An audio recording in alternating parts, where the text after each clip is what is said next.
Hello viewers, welcome to my channel Appy kitchen. আজকে আপনারা দেখেই বুঝতে পারছেন আজকে আমি বানাবো পরোটা, কিন্তু এই পরোটাটা আমি বানাবো তাল দিয়ে। আমার চ্যানেলে এই রকমই নতুন নতুন রেসিপিস পেতে চাইলে প্লিজ আমার চ্যানেলটাকে সাবস্ক্রাইব করে দেবেন, ভালো লাগলে একটা লাইক দেবেন, আর রেসিপিস কেমন লাগছে আপনাদের অবশ্যই কমেন্ট করে জানাবেন।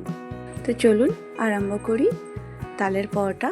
তো এখানে আমি নিয়ে নিয়েছি প্রথমে আটা, আর আটাতে স্বাদ অনুযায়ী দিয়ে দিলাম নুন, আর এখানে নিয়ে নিয়েছি তালের পাল্পটা। আর এখানে আমি যে আটা পরিমাণটা নিয়েছি এখানে 8 থেকে 10খানা পরোটা হবে, আর সেই হিসেবে আমি 4 চামচ তালের পাল্প নিয়েছি। আগে আমি জল দেবো না, আগে তালের পাল্পটা দিয়ে আটাটাকে ভালোভাবে মেখে নিলাম। মেখে নিয়ে তারপরে পরিমাণ অনুযায়ী অল্প অল্প করে একটু জল দেবো, তারপর এটা মাখবো। বেশি করে জল দিলে আটার ডোটা পাতলা হয়ে যেতে পারে, আর বেলার সময় এটা অসুবিধা হতে পারে।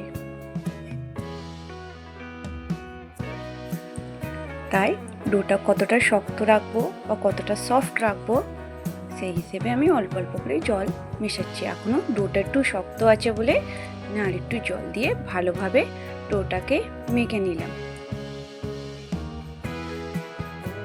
দেখতেই পাচ্ছেন আটার ডোটা পরোটা করার জন্য পারফেক্টলি রেডি হয়ে গেছে। এবার ওই আটার ডোটাকে আমি পরোটা করার জন্য লেচি কেটে নিয়েছি, আর হাতের সাহায্যে ভালোভাবে গোল করে নিলাম। এবার আমার সব লেচিগুলো করা হয়ে গেছে। এবার চলুন এবার পরোটাগুলো বেলে নিই।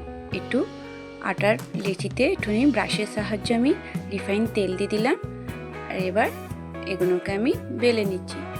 আপনারা চাইলে এটাকে গোল শেপেও করতে পারেন, কিন্তু আমি এটাকে ট্রায়াঙ্গেল শেপে পরোটাগুলো করছি। এখানে আমি পরোটাটা খুব বেশি মোটাও রাখিনি আর খুব বেশি পাতলাও রাখিনি। আমার বেলা হয়ে গেছে। এবার প্যানটা বসিয়ে দিলাম, দিয়ে ওর মধ্যে পরোটাটা দিয়ে দিলাম ভাজার জন্য। আগে পরোটাটাকে দুদিক দিয়ে ভালোভাবে সেঁকে নেব। পরোটাটা ভালোভাবে দুদিক সেঁকা হয়ে গেছে। এবার ব্রাশের সাহায্যে আমি এতে রিফাইন তেল দিয়ে দিলাম। আপনারা চাইলে বাটারেও করতে পারেন বা ঘিয়েও করতে পারেন।